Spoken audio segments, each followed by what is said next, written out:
problems because we have an attitude in this country that has unfortunately been prevailing for quite a few years, but it got a lot worse after 9/11. And that is, there are too many people in this country, hopefully we can make them the minority, where they think that sacrificing liberty is a benefit, that we're safer. We're not safer by sacrificing liberty. And yet, this is the status today, under conditions of war, the people are supposed to sacrifice their liberty. So if there's a war going on in Iraq and around the world, and then this notion that we have to have this perpetual war against terrorism means one thing. They want to put fear into our hearts so that we give up our liberties, and unfortunately that has been what's happening. The President and the Executive Branch have been doing this for years, and the real tragedy is that Congress won't even stand up and fight for our freedoms. Traitor! Speak the truth, Lord Paul! And it really isn't that complicated. I'm sure I brought the subject up tonight. I usually do. And that is, the problems are out there. We got there because one thing we did wrong, and that is we don't obey the law. And that's why we can solve a lot of our problems just by obeying the Constitution.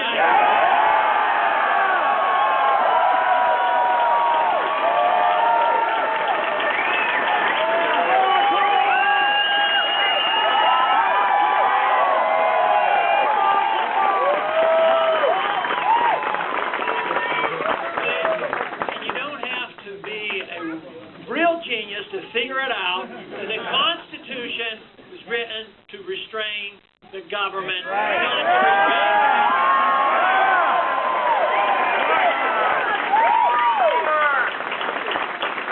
I get constantly asked, our position on tax is not too difficult, what we want to do there. But the question I always get is, what are you going to do? How's the government going to be run if you don't have an income tax?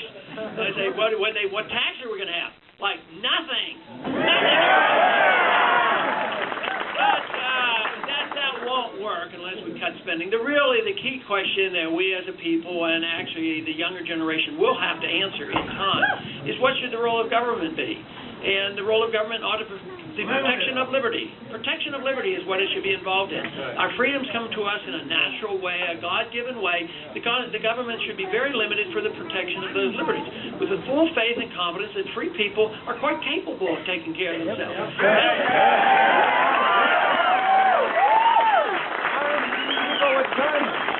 One of the shortcomings of conservatives and libertarians over the many years has been that we come up short in the defense of freedom because the liberal big spenders take the moral high ground and say that those who believe in liberty and free markets have no compassion. Well, the other side believes in equality. Yes, there is such a thing as equality before the law and in justice, but equality of economic opportunity, equality in economics, yes, they can achieve it, but usually by impoverishing everybody, and that's what we don't need.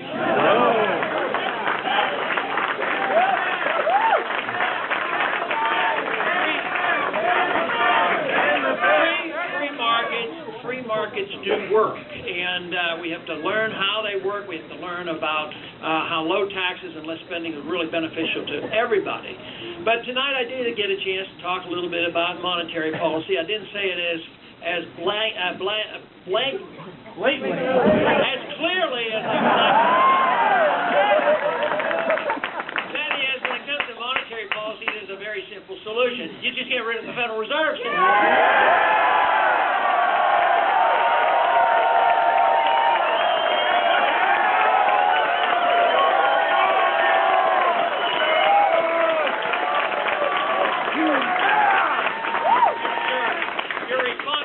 Clearer than my statement. No, it doesn't make much sense.